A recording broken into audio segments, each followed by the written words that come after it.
বন্ধুসকল, গিৰিয়েক ঘৈণীয়েকৰ মধুৰ সম্বন্ধ জীৱনত কেতিয়াও নেভাঙিব যদি আপোনালোকে এই তিনিটা কাম কৰে। বন্ধুসকল, চাণক্যই কৈছিল যে গিৰিয়েক ঘৈণীয়েকৰ মধুৰ সম্পৰ্ক জীৱনত কেতিয়াও নেভাঙে যদি আপোনালোকে এই তিনিটা কাম কৰে। হিন্দু ধৰ্মৰ মতে গিৰিয়েক ঘৈণীয়েকৰ মধুৰ সম্পৰ্ক 7 জন্মৰ বাবে বান্ধ খাই যায়। চাণক্যই কৈছিল যে আপোনালোকে যদি এই তিনিটা কাম কৰে, জীৱনত আপোনালোকৰ মাজত থকা মধুৰ সম্পৰ্কটো কেতিয়াও বিচ্ছেদ নঘটিব আৰু আপোনালোকৰ মাজত মধুৰ সম্পৰ্কটো সদায় অটুট থাকিব।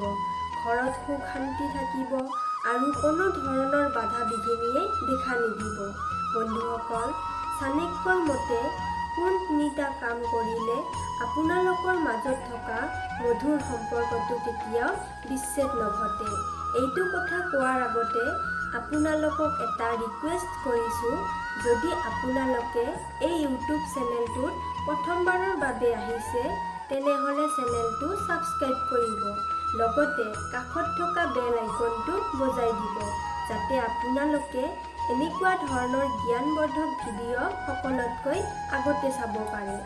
চাণক্যই কৈছিল যে প্ৰেম সকলো সম্বন্ধৰ মূল কাঠি। যদি ভালপোৱা কমিবলৈ ধৰে, তেন্তে আমাৰ মাজত থকা সম্পৰ্কবোৰো লাহে লাহে দুৰ্বল হ'বলৈ ধৰে আৰু শেষত আমাৰ মাজত থকা সম্পৰ্কটোৰ বিচ্ছেদ ঘটে। বন্ধুসকল, যদি আপুনি বিয়া পতা মানুহ, তেতিয়াহ'লে আপুনি আপোনাৰ ঘৈণীয়েকক মৰম কৰক। আপোনাৰ ঘৈণীয়েকক মৰম কৰাৰ বাহিৰে আন কোনো ছোৱালীৰ কথা নেভাবিব। যোনটো গিৰিয়েকে নিজৰ ঘৈণীয়েক থকাৰ সত্ত্বেও অইন কোনো ছোৱালীৰ লগত সম্বন্ধ বনায়, তেতিয়াহ'লে সিহঁতৰ জীৱনত বিভিন্ন ধৰণৰ সমস্যা উৎপন্ন হ'বলৈ ধৰে, যেনে দুজনৰ মাজত কাজিয়া হোৱা, টেনচনত থকা, কামত মন নলগা ইত্যাদি ইত্যাদি।